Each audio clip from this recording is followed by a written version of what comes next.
Y bien, amigos, de inmediato iniciamos con este espacio de entrevistas a propósito de este tema. Precisamente este 15 de enero se cumplen 8 años del gobierno de la Revolución Ciudadana. Y de inmediato vamos a consultar con el historiador Juan Paz y Miño cuáles serían los principales aspectos más sobresalientes de estos periodos de gobierno del presidente de la República, Rafael Correa, que sin duda se ha visto marcado por varios temas. Los ciudadanos, por ejemplo, hablan del tema de la vialidad, en fin. Vamos a consultarlo de inmediato con el historiador Juan Paz y Miño, a quien le damos la más cordial bienvenida. Muchas gracias.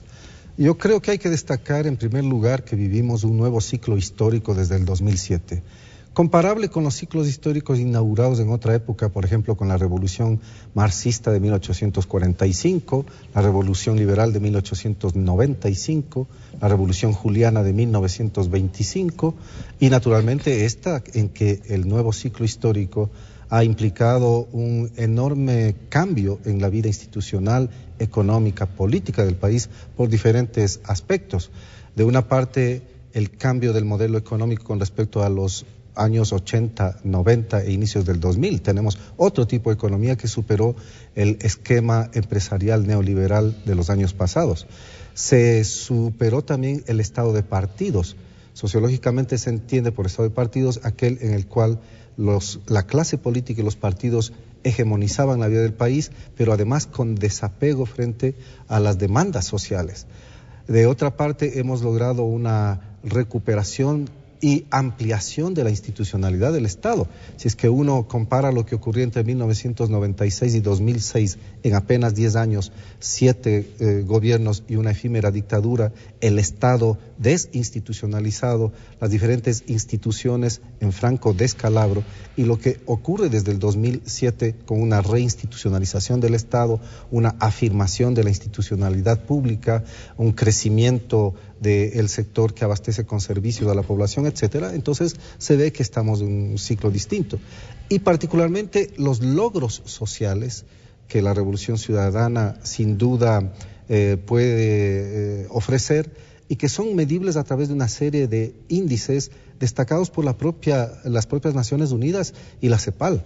Ha mejorado el empleo, ha mejorado la equidad social, ha disminuido el desempleo, el subempleo, ya no hay la migración hacia el exterior como la que ocurría desde los años 90.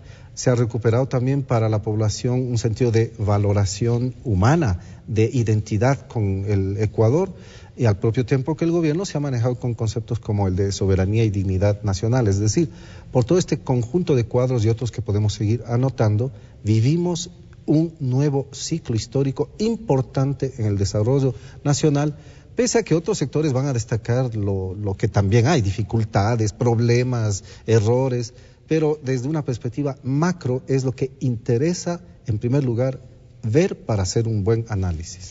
Hay un aspecto que sienten más de cerca los ciudadanos y es por ello que lo destacan en reiteradas ocasiones, y es lo que tiene que ver con las obras. ¿Cómo recibió el gobierno de la Revolución Ciudadana al país en este sentido y cuáles han sido los avances a lo largo de estos 8 años? En la década de los 70 hubo dictaduras militares que gracias a los ingresos petroleros ciertamente lograron hacer un avance en la infraestructura del Ecuador y en un desarrollo capitalista también importante para el país.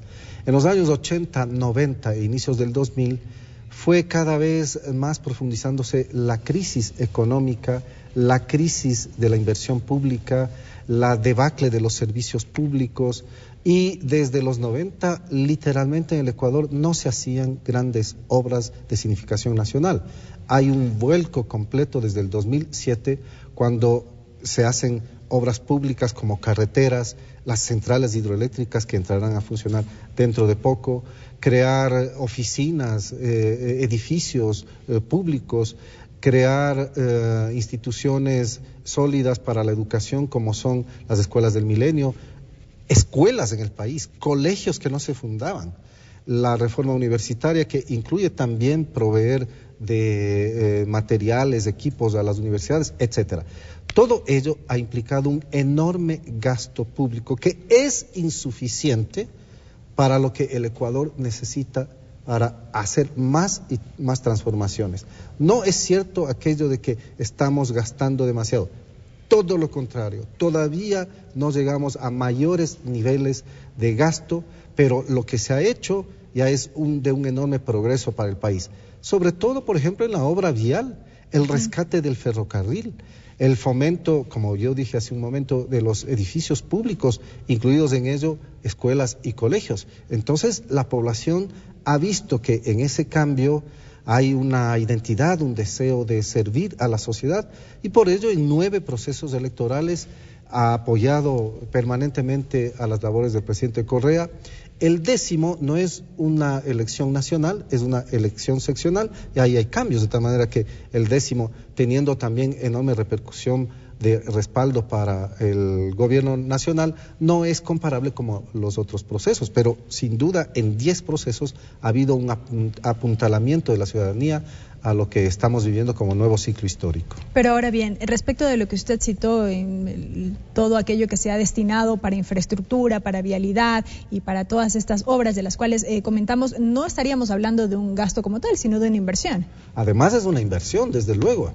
No es que es el término gasto, claro, puede confundirse como un concepto de la economía equiparable de algún modo al de inversión, pero en realidad el de inversión quiere decir que se ha hecho un gasto con significación social, repercusión en el tiempo, transformación de algún tipo de estructura, por ejemplo la estructura vial que en el Ecuador no se había afirmado, decía yo, desde los años 90, y ello da un beneficio y un progreso para el país. Es evidente la obra material que se reconoce, por ejemplo, cuando los ecuatorianos migrantes vienen y retornan al país, o los extranjeros. Como nosotros estamos acostumbrados a vivir diariamente, a veces no valoramos la significación que eso puede tener, excepto cuando viajamos ya por carreteras a las que no íbamos antes, y entonces se ve la obra pública, o cuando se visitan las escuelas del milenio, entonces se ve cuál es el impacto para las poblaciones. Y por ello hay que entender entonces cómo la ciudadanía a su vez aprecia esas obras y la popularidad del presidente y el respaldo al gobierno. ¿Podríamos hablar entonces ya de una economía sustentable? Tenemos una economía sustentable en la medida en que el proyecto político siga funcionando en el largo plazo. Y ese es el problema.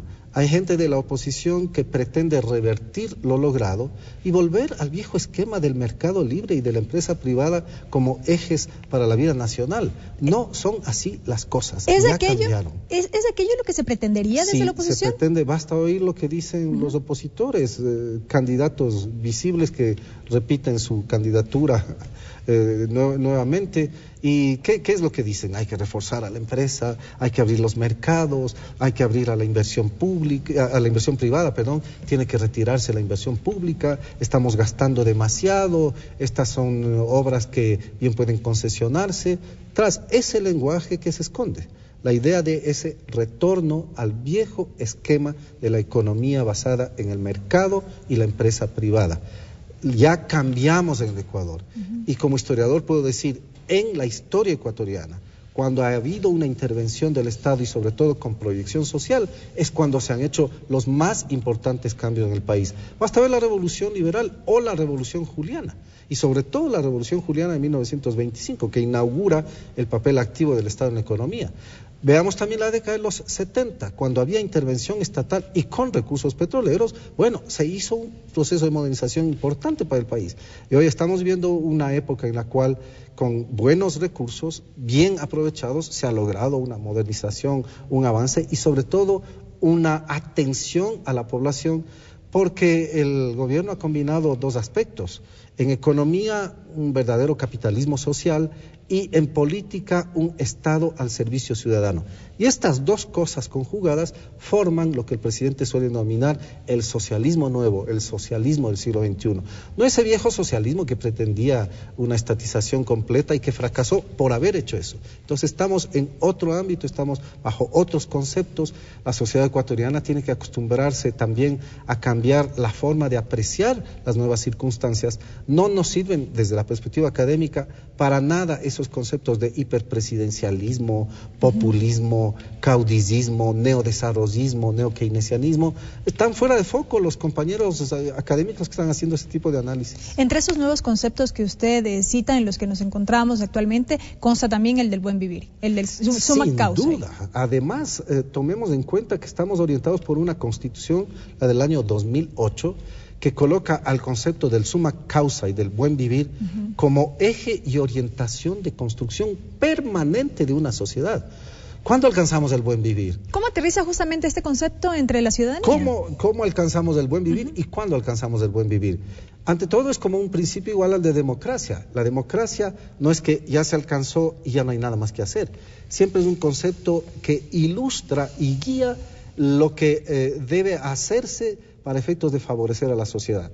Un buen vivir. Si es que tenemos mejores salarios, y hoy el salario ecuatoriano es de un referente latinoamericano, $354 es un salario de alta referencia en América Latina. Seguridad social creciente hasta el punto de que arribemos a la seguridad social universal que dice nuestra Constitución. Será un gran logro cuando lleguemos a eso. Redistribución de la riqueza, porque el país, Ecuador, fue hasta el año 2007 uno de los más concentradores de la riqueza en el mundo. Me parece que Ecuador está ocupando el 7º lugar de inequidad en el mundo, siendo América Latina la región más equitativa. Eso se ha revertido. Hemos mejorado en 8 puntos, por lo menos, el coeficiente de Gini que mide este tipo de diferenciación. Las condiciones de vida de la población mejoraron sustancialmente con respecto al pasado, que provocaba que los ecuatorianos y ecuatorianas busquen más bien salir del país. Y eso se lo puede entender no solo por las estadísticas y por los índices resaltados, como había dicho antes, por CEPAL o por Naciones Unidas, sino consultando con la misma población cómo se ve a sí misma. No la capa media y la capa alta, que tienen incluso motivos de resentimientos políticos, resistencia. Eso es normal en estos sectores. Pero vamos a los sectores populares y van a experimentar allí, quien examine con ellos la situación, cómo mejoró su condición de vida y sus condiciones de trabajo. No tenemos más el viejo esquema de precarizar el trabajo, de flexibilizar las relaciones laborales, de reformar el código a efectos de que solamente sirvan los trabajadores casi como esclavos para la productividad de la empresa. Todo eso se alteró.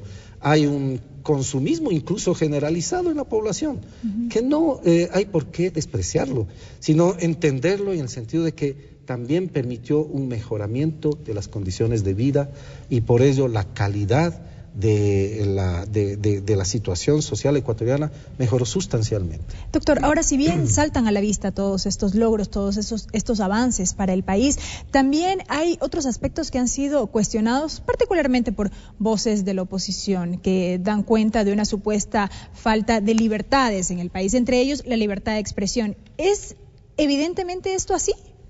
Una cosa puede ser el lenguaje y otra cosa es la realidad. Como soy un académico analista que obro con hechos, cifras, datos, uno puede entender que el lenguaje va por su lado, pero cuando ve los medios de comunicación, los periódicos todos los días, las radios lo que dicen, las televisiones lo que dicen, bueno, ¿dónde está el ataque a la libertad de expresión? ¿Dónde está la limitación? Si dicen lo que quieren. No hay una limitación, a pesar de que ya tenemos una ley de comunicación que exige la responsabilidad social de esos medios de comunicación.